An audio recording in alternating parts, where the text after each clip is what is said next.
اعوذ باللہ من الشیطان الرجیم بسم اللہ الرحمن الرحیم۔ حضرت شیخ سعدی رحمۃ اللہ علیہ بہت بڑے بزرگوں میں ہیں، اور ان کی حکایت جو ہے گلستان و بستان کے نام سے مشہور و معروف ہے۔ ان حکایتوں کو آپ حضرات پڑھے بھی ہوں گے، چونکہ یہ ایک زمانہ بیت گیا ہے ان حکایتوں کا، تو یہ پوری دنیا میں یہ حکایتیں پڑھی جاتی ہیں، اور ان حکایتوں سے جو سبق ملتا ہے وہ معرفت سے خالی نہیں ہے۔ تو ان حکایتوں کا سلسلہ جاری ہے۔ کئی حکایتیں جو ہے اس کو یہ کیا جا چکا، ویڈیو بنایا جا چکا ہے، تو اس کا سلسلہ یہ جاری ہے۔ تو اس سلسلے کو آگے بڑھاتے ہوئے آج جو ہے ہم دیکھتے ہیں بستان سعدی سے ایک حکایت لیتے ہیں۔ اس کا عنوان حضرت شیخ سعدی رحمۃ اللہ علیہ نے رکھا ہے، جس کا یہ ترجمہ ہے۔ یہ تو پوری جو ان کی حکایت ہے، اور یہ فارسی میں ہے، لیکن اب تو فارسی جاننے والے، پڑھنے والے، سمجھنے والے بالکل ایک دم انقا ہو گئے ہیں۔ تو آئیے اردو ہی میں اس کو دیکھتے ہیں۔ اس کا عنوان ہے حجاج بن یوسف کا ظلم۔ یہ حجاج بن یوسف جو ہے یہ عراق کا گورنر تھا، اور بنو امیہ کی جو یہ تھی، تو اس کا ایک خلیفہ کہہ لیجئے عبد الملک بن مروان کے زمانے میں یہ عراق کا گورنر یہ مقرر ہوا تھا۔ یہ بڑا ظالم اور سنگدل تھا، مطلب بالکل یہ رعایت نہیں کرتا تھا۔ بڑے بڑے اکابر، علماء، صوفیاء سب جو ہے وہ اس کی تلوار کی زد میں آ چکے، اور اس نے جو کیا اس میں تمام مورخین جو ہے متفق ہے کہ یہ ایک ظالم شخص تھا۔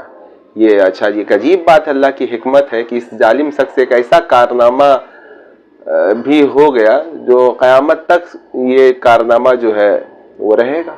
وہ یہ کہ اس نے اعراب لگوائے ہیں قرآن کریم میں عجمی لوگوں کے لیے، کہ عجم میں قرآن غلط نہ پڑھا جائے، تو اعراب لگانے کا جو یہ سہرا ہے اسی ظالم شخص کے۔ تو یہ اللہ کا کہ یہ کھیل ہے، یہ اللہ کا یہ عجیب مطلب جو ہے یہ مصلحت ہے کہ وہ کس سے کون سا کام لیتا ہے۔ تو آئیے یہ والی حکایت کو دیکھیں۔ بیان کیا جاتا ہے، شیخ سعدی رحمۃ اللہ بیان کرتے ہیں کہ ایک نیک نہاش شخص نے حجاج بن یوسف کا ویسا ادب نہ کیا جیسے ادب کی وہ لوگوں سے توقع کرتا تھا۔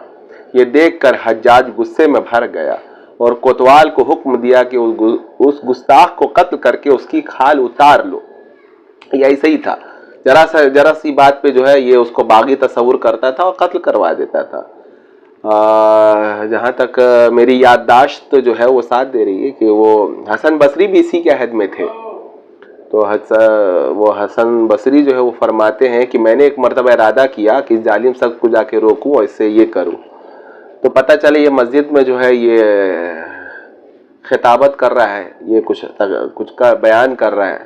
تو بولا کہ چلو دیکھتے ہیں یہ کیا بیان کرتا ہے۔ تو جب وہ حسن بصری گئے تو خود ان کا جو ہے وہ بیان ہے کہ میں مبہوت رہ گیا کہ اس کی وہ بیان، وہ بلیغ شخص تھا، فصاحت و بلاغت میں جو ہے وہ ایسا بیان اس نے کیا کہ مجھے لگا کہ یہ حجاج بن یوسف ہی صحیح ہے اور ہم لوگ جو ہے وہ غلط ہیں۔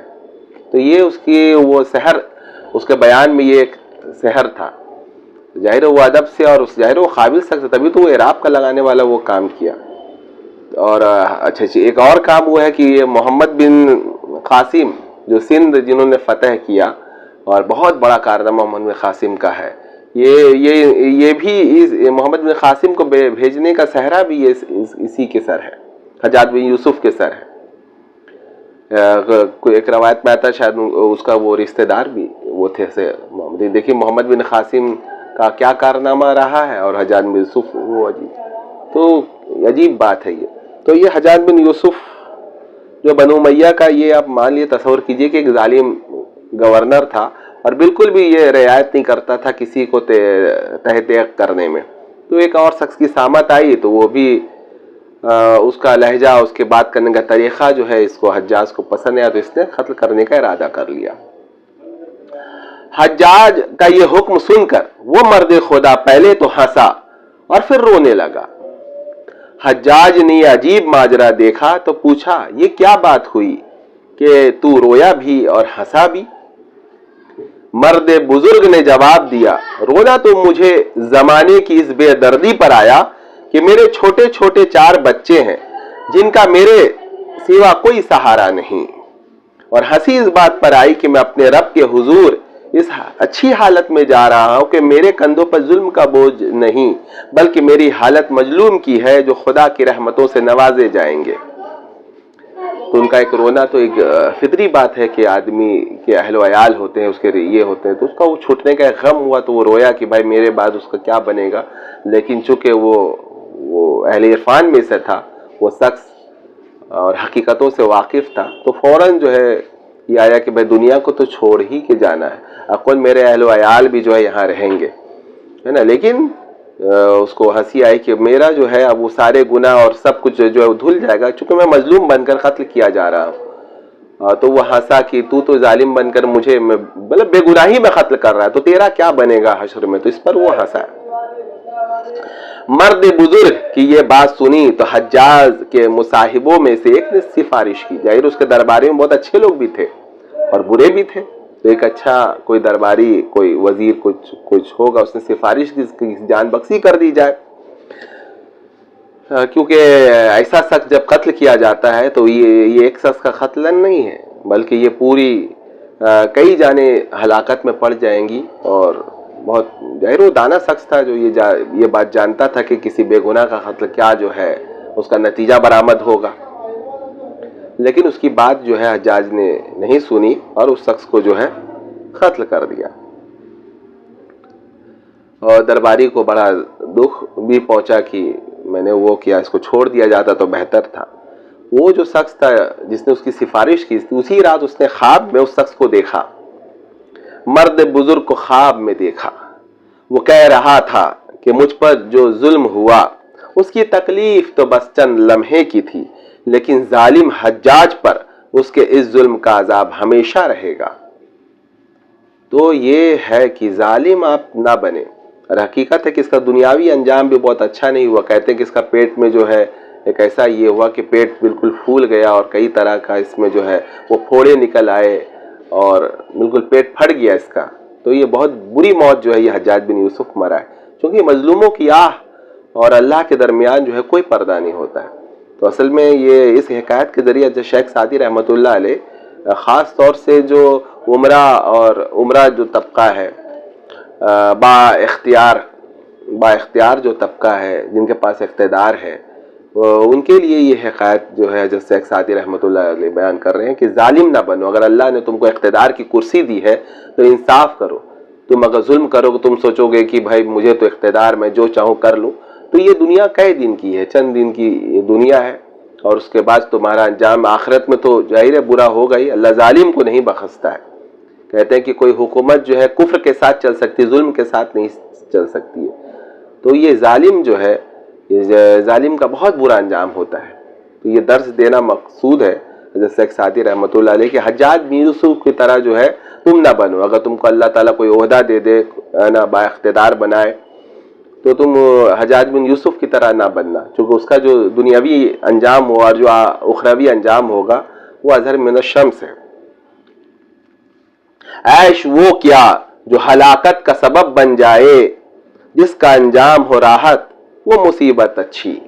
تو انجام اصل چیز ہے نا۔ ہو سکتا ہے کہ حق پہ چلنے والے لوگ اور جو لوگ سچائی کے راستے پر چلتے ہیں، ان کی ابتدا جو ہے اچھی نہ ہو، بہت کٹھن بڑی مصیبتوں کے ساتھ جو زندگی بسر کرتے ہوں، لیکن اصل کیا ہے کہ دنیا میں بھی دیکھتے ہیں کہ جس کا نتیجہ ریزلٹ کہ وہ کیا ہوا۔ بہت سے لوگ ہیں کہ کوششیں کرتے ہیں کچھ، لیکن دیکھیے دنیا میں بھی کیا جو کامیاب ہو جاتے ہیں، ہے نا، جن کا ستارہ عروج پر ہوتا ہے، لوگ انہی کے پیچھے چلتے ہیں، کوششوں کو نہیں دیکھتا ہے کوئی۔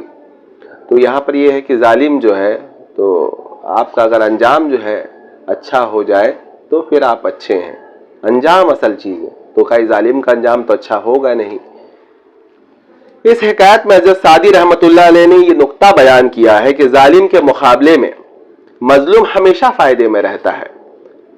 تو آپ اگر ظالم ہے اور دنیا میں سوچ رہے ہیں کہ ہم ظلم کر کے جو ہے فائدے میں رہیں گے اور سب مجھ سے ڈرے گا، تو یہ غلط فہمی میں نہ رہے۔ مظلوم کے ساتھ خدا ہوتا ہے، جس کے ساتھ خدا ہوتا ہے اس سے آپ نہیں ٹکرا سکتے۔ ہر شخص اس بات کا بخوبی اندازہ کر سکتا ہے کہ ہماری دنیاوی زندگی دائمی نہیں. کوئی ظالم ہو یا مظلوم، اسے دنیا سے ایک دن رخصت ہونا پڑتا ہے. البتہ اس زندگی کے بعد جو زندگی شروع ہونے والی ہے وہ نہ ختم ہونے والی ہے، اور اس میں ظالم یہ توقع نہیں کر سکتا کہ اسے راحت اور عزت نصیب ہوگی، جبکہ مظلوم کے لیے تمام رسولوں نے یہ بشارت دی ہے کہ موت کا دروازہ پار کرتے ہی وہ اللہ کی رحمت کے سائے میں آ جاتا ہے. تو اللہ تعالیٰ جو ہے اگر ہمیں بھی کبھی اختیار دے، با اقتدار بنائے، تو ہم جو ہے انصاف کرنے والے بنے، رحم کرنے والے بنے، ظالموں میں سے ہرگز جو ہے نہ بنے. ظالموں کا انجام بہت برا ہوتا ہے. اللہ تعالیٰ ہم سب کو جو ہے توفیق عطا فرمائے.